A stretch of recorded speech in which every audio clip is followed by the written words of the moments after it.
Maha Fast news 100।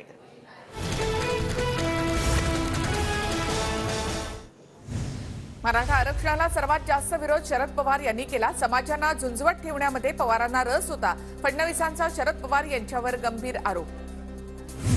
India आघाडीकडे कुठलाही agenda नाही, परिवारवादी पक्ष वाचवण्यासाठी विरोधक एकत्र आले। फडणवीसांची इंडिया आघाडीवर टीका।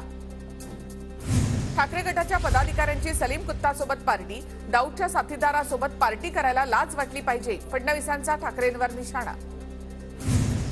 सरकारने शब्द पाळला नाही तर मी जरांगे पाटलांसोबत आंदोलनामध्ये उभं राहणार। बच्चू कडू यांचा सरकारला इशारा। शिंदे समितीने काय काय काम केलं त्याचा अहवाल जरांगेंना देण्याची कडूंची मागणी। भुजबळ, फडणवीस, अजित पवार यांनाही संपवू शकतात। मोठमोठ्यानं अंगावर घेतलं असेल पण मला घेऊ नका, जरांगे पाटलांचा भुजबळांना इशारा। धारावी पुनर्विकास प्रकल्पाच्या विरोधात ठाकरे गटाचा आज मोर्चा। मोर्चामध्ये उद्धव ठाकरे उपस्थित राहणार। दुपारी 3 वाजता मोर्चा निघेल। धारावी मोर्चासाठी मुंबई पोलिसांचा मोठा बंदोबस्त। 300च्या वर पोलिसांचा बंदोबस्त तैनात।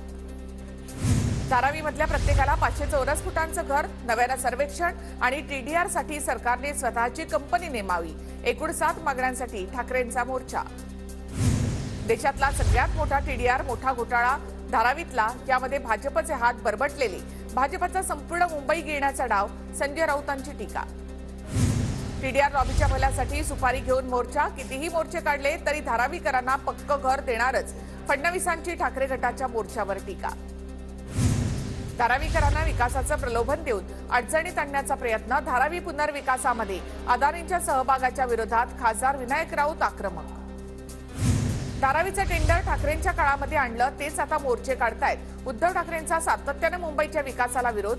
भाजप नेते केशव उपाध्ये यांची उद्धव ठाकरेंवर टीका। हक्क मागायचा आमचा अधिकार काढून घेण्यात आला, आम्ही इथून बाहेर जाणार आणि हे लोक इथे मॉल बांधणार। अदानींच्या विरोधात काँग्रेसच्या आमदार वर्षा गायकवाड आक्रमक।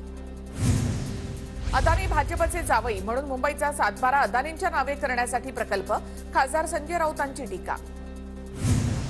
मुंबईमध्ये विकास होत असल्यामुळे ठाकरे गटाला पोटदुखी।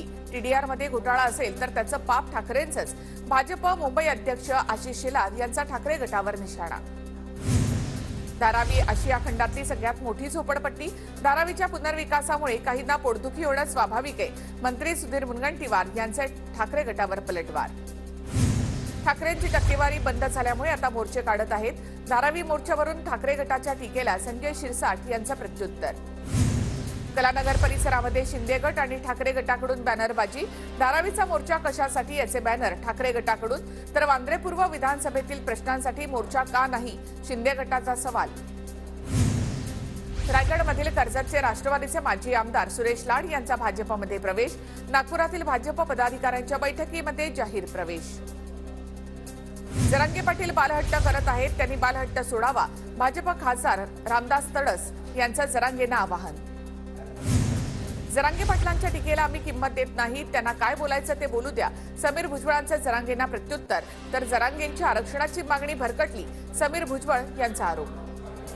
दोघांनीही 2 समाजांमध्ये तेढ निर्माण करणारी वक्तव्य टाळली पाहिजेत। जरांगे आणि छगन भुजबळ यांना हसन मुश्रीफांचं आवाहन। मराठा आरक्षणावर शासन गंभीर, दिलेला शब्द पाळणार, हसन मुश्रीफ यांची प्रतिक्रिया। वर्ध्यामध्ये ओबीसी आरक्षण बचाव एल्गार सभा। भुजबळ, पडळकर, वडेट्टीवार उपस्थित राहणार। सभेस्थळी मोठ्या प्रमाणामध्ये बॅनरबाजी। केंद्र सरकारने इथेनॉल निर्मितीवरची बंदी उठवली। उद्यापासून इथेनॉल निर्मितीवर निर्बंध मागे, साखर कारखानदार आणि ऊस उत्पादक शेतकऱ्यांना दिलासा। नवी मुंबईच्या कळंबोलीमध्ये आज शरद पवार गटाचा कार्यकर्ता स्वाभिमान मेळावा। शरद पवार, जयंत पाटील, अमोल कोल्हे मेळाव्याला उपस्थित राहणार। भाजप पदाधिकाऱ्यांची नागपुरात बैठक सुरू। लोकसभेच्या तयारीचा आढावा। उपमुख्यमंत्री देवेंद्र फडणवीस आणि प्रदेशाध्यक्ष चंद्रशेखर बावनकुळे यांच्याकडून मार्गदर्शन। नागपुरात भाजपच्या बैठकीमध्ये कार्यकर्त्यांना मोबाईल बंदी। मागील काळामध्ये बैठकांचे व्हिडिओ व्हायरल झाल्यामुळे भाजप प्रदेश कार्यालयाकडून खबरदारी।